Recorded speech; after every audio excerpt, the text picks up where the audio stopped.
Hey everybody, Chad Taylor here. In this episode of Coffee with Chad, we're going to get into the VSS Unity, the Virgin Galactic jet jet plane, and also organ donation.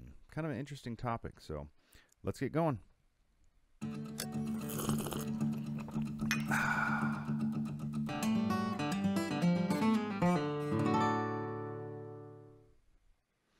All right, I am Chad Taylor, author of this book, Where Are We? Earth According to the Bible. Subject getting into how does the Bible actually describe Earth? And what we don't know may surprise us. It certainly did me.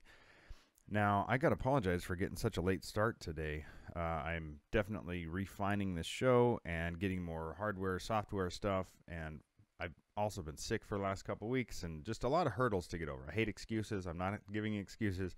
I just apologize for getting a late start today. And then also had, so last Friday, I added an additional camera, and I come to find out that when you have two different camera brands, at least what happened with me, is they were the two cameras of the same brand. They were fighting over the same software, and it was a big hoopla, and it eventually figured it out. So that's Friday, and then last night I getting everything set, and then all of a sudden my USBs, nothing's registering. So it's like hurdle after hurdle. But you know what? By Friday, for the next Coffee with Chad episode, I think everything is going to be ironed out. We're going to be over this kind of stuff. So anyway, it's all new and it's all exciting. So also coming up this Friday, I may have a guest for us chiming in. I'm looking forward to that. I do want to have guests every so often. And one other thing is I did a poll with how many people would like Coffee with Chad episodes to be half an hour versus 1 hour episodes. And about 80% of people said 1 hour. So that's something that is likely to happen. I'd like to move this to 3 days a week and probably hour-long episodes. Most likely it'd have to be 7 a.m. till 8 a.m. Pacific time to be able to fit into my day. So most likely that would be the case. And I understand not everybody can catch this live. And for those of you guys that are checking this out on the podcast, this is live on Facebook and YouTube. And let's see here. Make sure I just want to check the comments here. Hey everybody, good to see you in here. And also, yeah. So the VSS Unity. Let's check this out here on the screen. And for those of you guys listening, I will describe what's going on here. So the Virgin Galactic deal just happened a few days ago where there's this jet plane. I mean, it's basically an airplane, a high-tech airplane with a jet attached to the back of it. And this says, for the first time ever, Virgin Galactic, this is from space.com. For the first time ever, Virgin Galactic has reached space, by one definition anyway. Virgin's VSS Unity suborbital spaceliner reached a maximum altitude of 51.4 miles during a rocket-powered test flight over California's Mojave Desert on December 13th. After firing its hybrid rocket motor for 60 seconds, company representatives said. And so, excuse me, getting over this cold. The funny thing is they talk about how many tickets have been sold, because what they're trying to do is get this to where people can take trips up to quote-unquote space for, what was it? Was it $250,000? $250,000 will get you a seat. And talk about how many people have already, signed up for this. And I'm working on a YouTube video covering the subject, so I'm not going to go into a lot of detail right now. I'm going to save that for the YouTube video because we don't got time to go over all the details. But look for that video coming out soon, where I really break down a lot of stuff in that, and how you look at the comments. A lot of comments were saying, "Oh wow, what the footage they got, disproves the flat Earth and this and that." I'm going to go into detail about how it certainly does not. I mean, that plane certainly looks very high tech, but even Neil deGrasse Tyson himself was quoted at, excuse me, about saying, well, actually, just watch the video. Watch the video come out. It's going to be great. So, but just so you guys know, this is just, to me, one more of those charades as far as getting us to think about Earth as a globe. And look for that video coming out. I will probably play it on Friday's show during the broadcast, and I'm likely to make Friday's show an hour long. So, for those of you guys wanted to comment also, if you could go to Facebook. For whatever reason, YouTube is being a bit of a pain for me today. If you can go comment on Facebook, that's where you want to go for comments, questions, that kind of stuff. All right, now, there's a subject here. So, Luke 12, 1 through 3. So, this says, meanwhile, when a crowd of many thousands had gathered so that they were trampling on one another, Jesus began to speak first to his disciples, saying, "Be on your guard against the yeast of the Pharisees, which is hypocrisy. There is nothing concealed that will not be disclosed, or hidden that will not be made known. What you have said in the dark will be heard in the daylight, and what you have whispered in the ear in the inner rooms will be proclaimed from the rooftops." So I think, this is the context. I want to keep things in the context here. Jesus is talking about the hypocrisy of the Pharisees. And so I just picture that the religious leaders of those days, how much hypocrites they were. And I know elsewhere it talks about listen to what they say, but don't do what they do, is, paraphrasing what Jesus said to his disciples about the Pharisees, because they're hypocrites, And if I remember right, it was, I forget the exact number, but Jesus said, beware. I forget the number of times. I want to say 20 times or something like that. And almost all of them, it was like 95% of the time, he's talking about religious people. Beware the religious people, like the Pharisees. And let's see here. So the context is, there's nothing concealed that will not be disclosed or hidden that will not be made known. And also Luke 8, this is... Oh, yeah, the lamp on a stand. So no one lights a lamp and hides it in a clay jar or puts it under a bed. Instead, they put it on a stand so that those who come in can see the light. For there is nothing hidden that will not be disclosed, and nothing concealed that will not be known or brought out into the open. Therefore, consider carefully how you listen. Whoever has will be given more. Whoever does not have, even what they think they have, will be taken from them.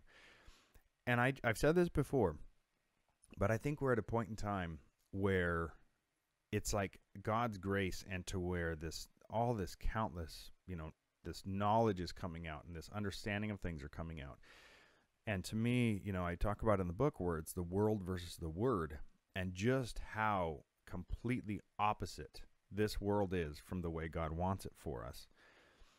And it's becoming clearer and clearer and clearer to those that are aware and to those that want to know.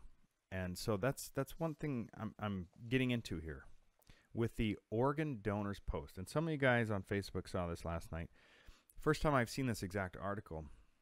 But I know back in my mid-20s or so, I remember I used to always, on my driver's license, I used to always say, organ donor, check. Yeah, sure. Yeah, that'd be great to be an organ donor. Sure, if I die, however, then hopefully it can help somebody else. Sure. But then about in my mid-20s, I heard stories about where doctors, they could have helped somebody survive, and instead they're just like, yeah, whatever. He's worth more to us if we just take his organs or her organs or whatever. And so I heard a lot of stories like that, and I'm like, dude, F that. I'm no way. So after my mid-20s, I stopped checking the organ donor thing. So I go to renew my license. They're like, you want to be an organ donor? I'm like, no. I like the idea of helping people. But at the same time, I don't trust this world, and I don't trust your average doctor to do what is moral. That sounds terrible, but there are countless examples of these kinds of things. And so last night, and this isn't to give answers. This is not to tell you how it is. My point with all of this is let's question. Let's question these things. Let's find out. Let's dig into these kinds of things, and certainly pray about it. And so this article here, excuse me. The Illusion of Science posted this on Facebook, October 1st, 2015. So if you just Google The Illusion of Science, organ donors, it should pull this up. And of course they're going to have, actually let me do this so you guys can see this. I'm going to just Google exactly that. The Illusion of Science, organ donors. It's the first thing that pops up there. And of course they're going to go fact check. The first thing, you guys can't really see that on the screen, but it says fact check Organ donors are still alive, not anesthetized, ? And so they have a fact check thing. And this is just like I talked about last week with Facebook and YouTube, how, and I'm sure elsewhere, how there will be these contradictory or these big conspiracy kind of questions, and then they'll give you the answer right below it, just hoping that you go away and not question more. Fact check by Snopes.com, and we can get into them, but it says unproven. And so let's read this article here, because this is hey everybody in the chat section here and watching live. But this is certainly a downer subject, but let's just read this. Organ donors are alive when their organs are harvested. Anyway, prior to 1968, a person was declared dead only after their breathing and heart stopped for a determinate period of time. The current terminology, brain death, was unheard of. When surgeons realized they had the capability of taking organs from one seemingly close to death person and implanting them into another person to keep the recipient alive longer, a Pandora's box was opened. In the beginning, through trial and error, they discovered it was trial and error, man. Don't want to know. They discovered it was not possible to perform this miraculous surgery with organs taken from someone truly dead, even if the donor was without circulation for merely a few minutes, because organ damage occurs within a very brief time after circulation stops. To justify their experimental procedures, it was necessary for them to come up with a solution, which is how the term brain death was contrived. Much is being done to get your organs. For an organ to be suitable for transplantation, it must be healthy and it must come from a living person. Once donation after brain death, or DCD, donation after cardiac death, has been verified and permission extracted from distraught family members, in cases, this is in parentheses, in cases where relatives cannot be located, the government often now makes a determination on our behalf. The organ donor undergoes hours, sometimes days, of torturous treatment utilized to protect and preserve the body container of spare parts. Also, understand, this is somebody's opinions, like, so, you know, with the spare parts. Let's just take this in the gist of this and see what's going on here. So the organ donor is forced to endure the excruciating, painful, and ongoing chemical treatment in preparation for organ excising. I guess my question is, at this point when a doctor says, oh, they're brain dead or whatever, how many times, let's think about this, how many times is it possible that the person is not 100% brain dead or whatever? Could there possibly be times where the person is not to that point or whatever? And like they talk about, prior to 1968, that term wasn't even around. And so it says, literally, the donor is now an organ warehouse and used for the sole purpose of organ preservation until a compatible recipient can be located. Donation after circulatory death can be performed on neurologically intact donors who do not fulfill neurological or brain death criteria before circulatory arrest. This commentary focuses on the most controversial donor-related issues anticipated for mandatory implementation of DCD for imminent or cardiac death in hospitals across the U.S. The truth of the horrific treatment and death of the donor, organ removal is performed while the patient is given only a paralyzing agent but no anesthetic. What comes to my mind is it possible, and you know what this really reminds me of? Check this out. Let me go to, is this going to work? Okay, it is going to work. So on YouTube, if it's going to work, YouTube, for whatever reason, YouTube is being a pain for me on here. Look up Metallica 1. So there's a song, it's an older song. I forget which album it's off. Looks like I've watched it before, believe it or not. It's I think it's from World War I. There's segments from a film, but it's about the subject where there's a person that's wounded in war, loses his arms, and okay, it's not going to work on here. Anyway, I don't need a copyright strike anyway, but so if you, in that song, it talks about they think that this dude's brain dead or whatever, and you know, he's a vegetable and this and that, but from his perspective, he's aware of what's going on. And so is it possible in some of these cases where, you know, organ donation happens, is it possible that the person is aware and the person isn't as far dead as brain dead as they think they are?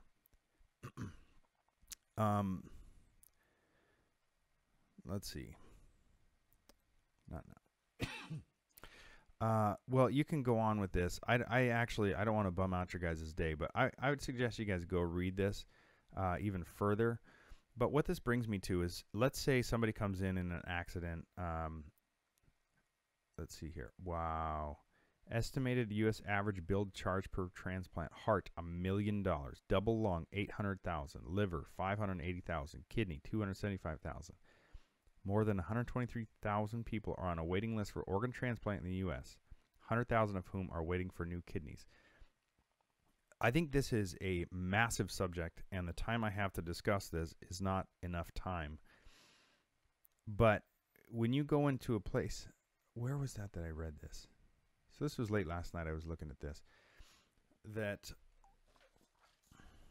let's say somebody comes in and they could make a few $100,000, working on you and doing all that kind of stuff. Or if they go, yeah, you know what? I can make way more money if I just start selling pieces of you off. Well, there are some doctors with morals and that are good-hearted, wonderful people just wanting to help people. There are some doctors that I'm sure are like that, looking at you as just a piggy bank, looking at us. And it's just a scary subject. And the funny thing is, I didn't really think about this much. I haven't really thought about this much, but it's just like with abortions and how the, actually, let's look this up. I don't want to be talking about out my behind here, but aborted baby body parts for, let's see, abort baby, oh man. And this subject of abortion, man, what's funny is, have I talked about anything that isn't controversial on this show so far? And yeah, but I think all these subjects need to be discussed and and brought up. And I've seen this before about the tissue, and they call it tissue, from these aborted babies, and how much money is made from that. And so think of this: some 16-year-old girl gets pregnant. She doesn't, the way she's brought up, she doesn't see it as a baby. It's just it's a fetus now, right? It's not a baby, it's a fetus. And she does, the kids today are brought up that it's just like, oh, are you going to choose to keep it or not? And where it's not a baby, it's an it. And then the doctors go in, they do their horrific things that they do that they don't tell the girl that they're going to do. I mean, just disgusting stuff. There's lots of testimonies on this. I don't think any of us can claim ignorance on this when there's testimony from doctors of what they actually do to the babies. And then those babies are often sold for lots of money. Oh, man. And so it just reminds me of that. And it reminds me of C-sections. They say in the United States, 1 in 3 deliveries are by C-section. And it is the highest in the world from everything I looked at. And why? The question is, you don't make nearly as much money from a natural birth as you do just, surgical birth. And certainly I love the idea that is an option.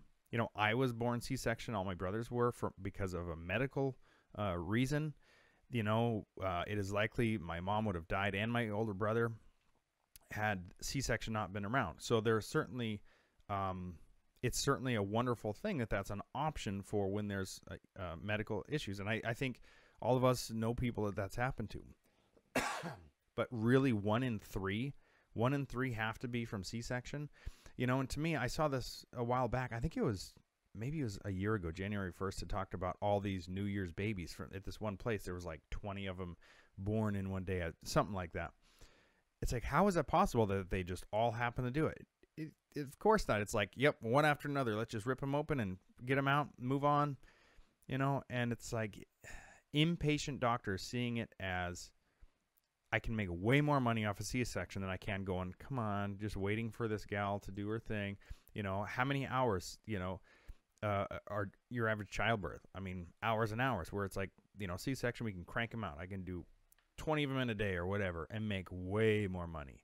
And then it's also talked about in this article about the incentive where they get bonuses and for harvesting a whole bunch of more organs. And so there's massive financial incentives. And it's just like, This is Pandora's box, like I talked about it. It's just like the whole vaccine issue. There is massive incentives for doctors to give vaccines. They make it huge financial incentives for just, yeah, we need to give your kid this and this and this and this and this, and I can make an extra $1 million a year. You know, and so we have to question these things. Are the doctors and the people in these industries doing what is moral and what is right, or doing what is best financially for them? And what are the incentives? And to question these things. I'm not trying to give you guys answers. I'm trying to raise awareness and questions for these kind of things, you know, and not to just, excuse me, go along to get along.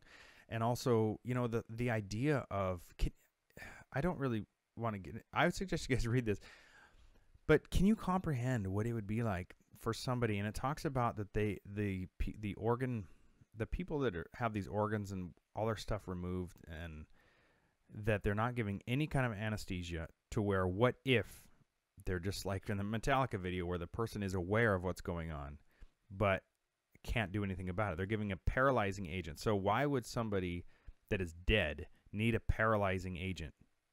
You know, and talked about these different cases where they start removing and just doing all this kind of stuff, and the person starts moving, and it's like, can you comprehend what that would be like? It'd be like Jeffrey Dahmer type stuff, where they're just being mutilated on, if the person is not actually dead when they start doing what they're going to do. It's just horrific to think about. This is terrible stuff. If the person being removed, the stuff happening to, is aware of that.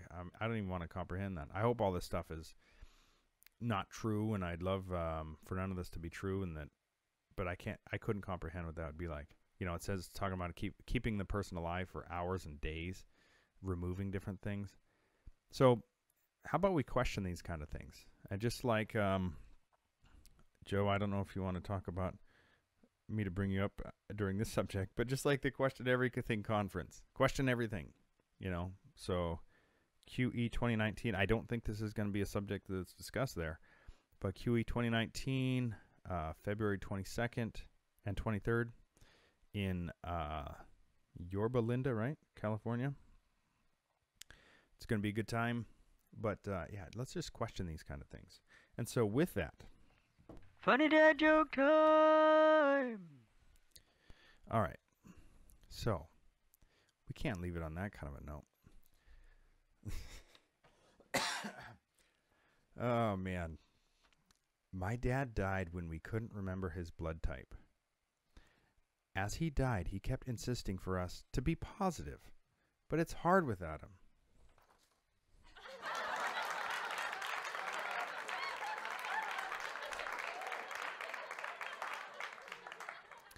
Anyway, I like these kind of jokes that I would say, you know, half people probably like, what? I don't get it. I love this kind of jokes, you know, because a lot of times I don't get it, and it's just kind of fun.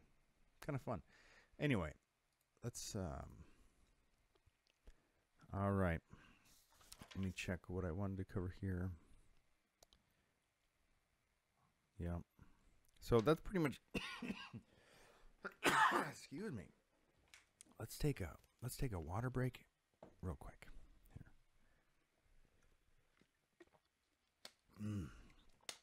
So at this point, I'll probably cut the podcast off, but yeah, thank you guys for bearing with me too for all this. It's been man, I've been sick for almost 2 weeks, just getting over this kind of stuff, and I'm glad it doesn't happen very often. It's pretty rare. Let's see. Let me look at comments here. Do you guys, so on Facebook, do you guys have any questions or comments or anything like that? Yeah, so sad. Yep. So Jacob Lee.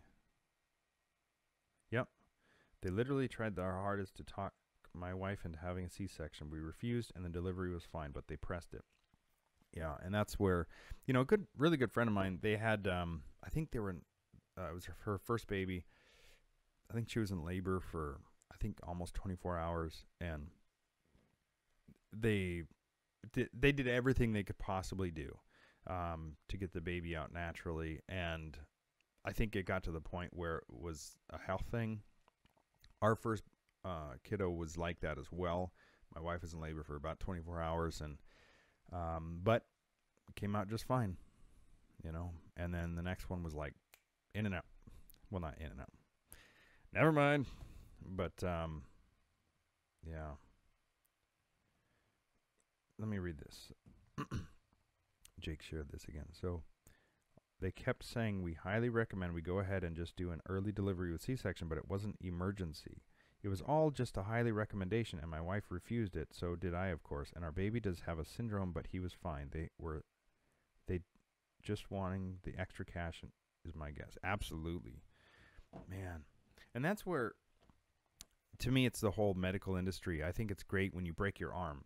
When I broke my collarbone snowboarding. I had to have surgery to put it back in place and a pin and all that kind of stuff. So to me, it's like, it's great that that's an option when it's needed. But, God designed these bodies to work, and, and the whole, even just with everything, with giving birth and the whole breastfeeding thing, and with everything transferred from the mom to the baby, and the breast milk and just how good it is for you. And yet, how many people push formula and push all these kinds of things, and all the kinds of the subject of vaccines is just horrific, and I didn't even want to get started on that tangent. But if you guys are parents out there and just kind of willy-nilly just listen to your doctor and just take your, bring your kids in to get vaccinated, I mean, look into the subject. This is a massive subject. Well, we were vaccinated as kids and we're fine. We had, like, off the top of my head, like a fifth or an eighth of the amount of vaccines that kids are getting today. I mean, it is appalling. It is absolutely mind-boggling, the kind of crap that they give our kids these days and what they push things to. And it's like, if vaccines work so good, why do you care if I'm not vaccinated, or my kids aren't vaccinated, or your kids aren't vaccinated? If they actually worked, what does it matter if somebody else doesn't? So no, it's anyway, I don't want to go down that road. Yeah, it's like, do you think God knew what he was doing when he designed these bodies to reproduce and to do all these kinds of things? But that comes to Proverbs 3:5-8 and just acknowledging him. And so it's like, in this case of whatever it is, every issue, whether it's a C-section or whatever. And there's also, there's some heavy subjects out there. You've seen those pictures of kids that have had, they come out after C-section, they got a big gash across their head or across wherever from, or their ears cut off, during the C-section process. I mean, yeah. I mean, when it's necessary, it's necessary. But I think I shouldn't say the majority, but man, you got to think at least half the time it's not necessary. Let's see here. Yeah, vaccines. And I know vaccines going to be a subject discussed at Take on the World, or not Take on the World. Well, actually, probably a Take on the World. It was last year. So Take on the World, actually, so coming up in August is Take on the World in Ohio. I just saw that on here. So that's another conference coming up. That's a great one. But at Question Everything, I know vaccines is a subject that is going to be discussed. And, there's something interesting about people that question and people that don't question. And parents that question and parents that don't question, definitely question. So, especially, you got to think the financial incentive in this world alone to persuade the trusting people. And there's this, what's the name of it? There's an experiment. It starts with an M. Oh man, I should look this up. But there's an experiment that they did. Hang on. This is such an interesting subject. The experiment. Okay. No, it's authority. The authority experiment. It starts with an M. The Milgram experiment. That's it. So if you look up the Milgram experiment, there's videos on YouTube of this, and where it was from back in the, okay, let me pull this up here. The Milgram experiment. The Milgram experiment on obedience to authority figures was a series of social psychology experiments conducted by Yale University psychologist Stanley Milgram. They measured willingness of study participants, men from a diverse range of occupations with varying levels of education, to obey an authority figure who instructed them to perform acts conflicting with their personal conscience. Participants were led to believe that they were that they were assisting an unrelated experiment in which they had to administer electric shocks to a learner. These fake electric shocks gradually increased to levels that would have been fatal had they been real. The experiment found unexpectedly that a very high proportion of men would fully obey the instructions, albeit reluctantly. Milgram first described his research in a 1963 article in the Journal of Abnormal and Social Psychology, and later discussed his findings in greater depth in his book, Obedience to Authority, An Experimental View. So the Milgram experiment, what they did is they'd have a person sit down next to a guy in a white lab coat, right? And the authority figure. And then the other person was hooked up to a wire, and they'd have to answer questions. And so if they got the question wrong, they'd get zapped. And every question, the dosage of the zap would get more and more and more till it was fatal. And the people would actually deliver fatal doses. And if you go to on YouTube, there's a guy named Chris. Man, I forget his name. Chris something. I think it's Chris something or other. He redoes the same experiment. You know, this is just a few years ago. And how many people were actually delivering fatal doses of electric shock just because an authority figure or a doctor, this guy was in a white lab coat, was telling him to do so. He's like, no, we must proceed with the experiment. Keep going.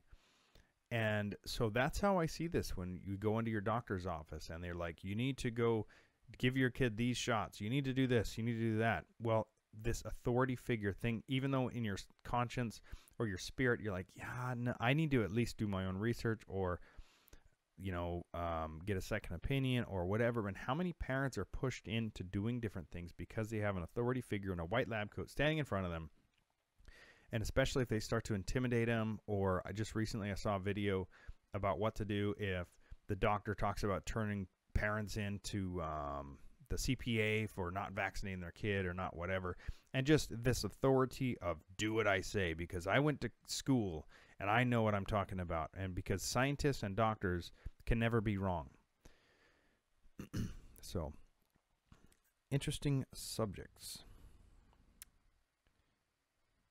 Let's see.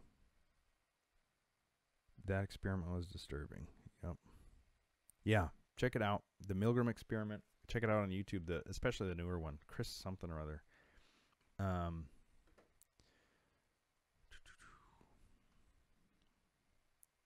Yeah. Let's have a sip of coffee, shall we?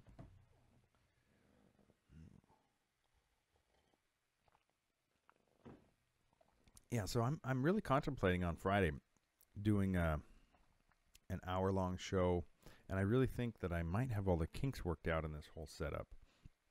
I have so I just got a new lighting setup here. I got it on a dimmer switch. It's kind of fun. Let's see, something like that. New lighting. I wasn't happy with one of my cameras, so I swapped it out. Like I said, it was the same name brand as a different camera. And then all of a sudden my computer starts glitching like crazy. And took a while to figure that out. But we're all good now. I do want to get one more camera for an overhead camera. I'm going to have a little bit different because, you know, I want to be able to see see if I have something out on the desk if I want to show you something. Because I do have some ideas that I want to do for that. All right. Well, guys, it has been, not even sure the time it's been, but yeah. And my plans for this show also is I want to be on time. You know, if I say the show is this date, this time, from this time to this time, I want to be on point, on topic, and just really refine this and get this, get, a lot of guests in here and cover different subjects and just be very professional with this. So getting the kinks worked out. I appreciate you guys being in here and checking this out. And also, if you guys, I don't ask this often enough. I appreciate everybody's support, but if you want to subscribe to the channel, if you're on YouTube, comment, after the video goes live on YouTube, the comments kind of disappear. And so if you want to go down below in the comments section, give comments about it, sharing this on Facebook and YouTube. If you are listening to this on the podcast, sharing and commenting on this as well and rating this, it's very, very helpful. There's so much that goes into all the algorithms of videos and things like that. And so anytime you can share this, if it's a subject you think other people want to check out, I think that's great. I don't like asking for these kinds of things, but just more reminder, I guess, if this subject and this show is helpful, to definitely do that. That'd be much appreciated. And off top of my head, I think that's it. So Friday, I'll let you guys know if it's going to be 7. You know what? Let's do that. Let's just do it. Making the decision. 7 o'clock, 7 a.m. Let's start doing the hour. 7 a.m. Pacific Standard Time, 7 to 8, and then I might wind up switching it to 3 days a week the following week. And I wanted to start with 2 to make sure I could handle 2 days a week, because I do have a lot going on outside of this. And then I might switch it to 3 days a week coming up. But let's do that. 7 a.m. Pacific Standard Time. I'll have all this, and I will see you guys then. So whether you drink coffee, whether you drink water or tea, join Coffee with Chad with me. How about that? All right. Thanks so much for joining, guys. Appreciate it.